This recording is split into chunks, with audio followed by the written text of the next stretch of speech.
ദൈവത്തിന്റെ അതിപരിശുദ്ധമായ നാമം വാഴ്ത്തപ്പെടുമാറാകട്ടെ. അനുഗ്രഹമേറിയ ഒരു പ്രഭാതം കൂടി കാണുവാൻ സ്വർഗത്തിലെ ദൈവം നമ്മെ ഇടയാക്കുന്ന വലിയ കൃപകൾക്കായി നമുക്ക് ദൈവത്തെ സ്തുതിക്കാം. ഈ പ്രഭാതത്തിൽ ദൈവത്തിന്റെ മാറ്റമില്ലാത്ത വചനങ്ങളെ ചിന്തിച്ചുകൊണ്ട് ധ്യാനിച്ചുകൊണ്ട് നമ്മൾ ഈ പ്രഭാതം ആരംഭിക്കുന്നത് എന്തുകൊണ്ടും നല്ലതായിരിക്കും. ഇന്ന് ചിന്തയ്ക്കായി നൽകപ്പെട്ടിരിക്കുന്ന ഭാഗം ദൈവത്തെ കൂടാതെ ശരിയായ ജ്ഞാനം ഇല്ല എന്നുള്ള ഭാഗത്തെ ആസ്പദമാക്കിയാണ് നമുക്ക് ചിന്തിക്കുവാനുള്ളത്. ദൈവത്തിൻ്റെ വചനം ഇപ്രകാരം പറയുന്നു: ജ്ഞാനം പ്രാപിക്കുന്ന മനുഷ്യനും വിവേകം ലഭിക്കുന്ന നരനും ഭാഗ്യവാൻ. സദൃശവാക്യം 3:13.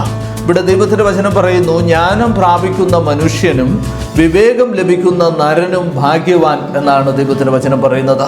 അപ്പോൾ ജ്ഞാനം എന്ന് പറയുന്നത് ഏറ്റവും അനുഗ്രഹമേറിയ ഒരു കാര്യമാണ്.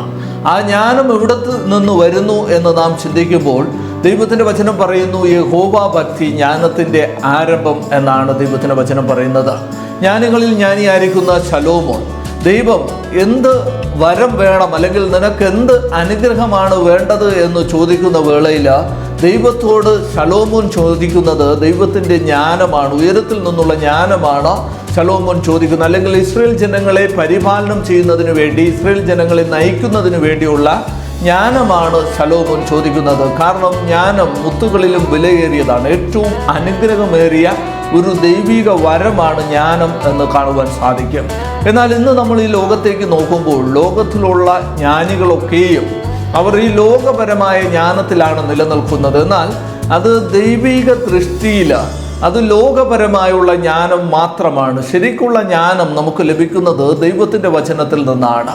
നമ്മൾ ശാസ്ത്രലോകത്തിൻ്റെ കണ്ടെത്തലുകൾ പഠിച്ചുകൊണ്ട് മുന്നോട്ട് നീങ്ങുമ്പോഴും അവസാനം ഉത്തരമില്ലാത്ത അനേകം കാര്യങ്ങളിൽ നിലനിൽക്കുമ്പോഴും ദൈവത്തിൻ്റെ വചനം അതിനൊക്കെയും നമുക്ക് ഉത്തരം നൽകുന്നു എന്ന് കാണുവാൻ സാധിക്കും. അതുകൊണ്ട് തന്നെ നമുക്ക് യഥാർത്ഥ ജ്ഞാനം ലഭിക്കണമെങ്കിൽ നമ്മൾ ദൈവത്തിൻ്റെ വചനങ്ങളെ പഠിച്ചെങ്കിൽ മാത്രമേ നമുക്ക് ജ്ഞാനം ലഭിക്കുവാൻ സാധ്യമാവുകയുള്ളൂ.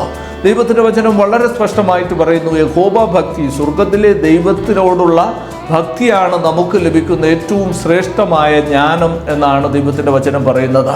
ഇനി നമ്മൾ ഈ ലോകത്തേക്ക് നോക്കുമ്പോൾ അവരുടെ ജ്ഞാനം, ബൈബിളിനെ കുറിച്ച് അവർ ചിന്തിക്കുന്നത് ബൈബിൾ ഒരിക്കലും നമുക്ക് മനസ്സിലാക്കുവാൻ സാധിക്കാത്ത, അല്ലെങ്കിൽ നിഗൂഢതകൾ നിറഞ്ഞിരിക്കുന്നതായിട്ടുള്ള ഒരു പുസ്തകമായിട്ട് മാത്രമേ അവർ മനസ്സിലാക്കുന്നുള്ളൂ.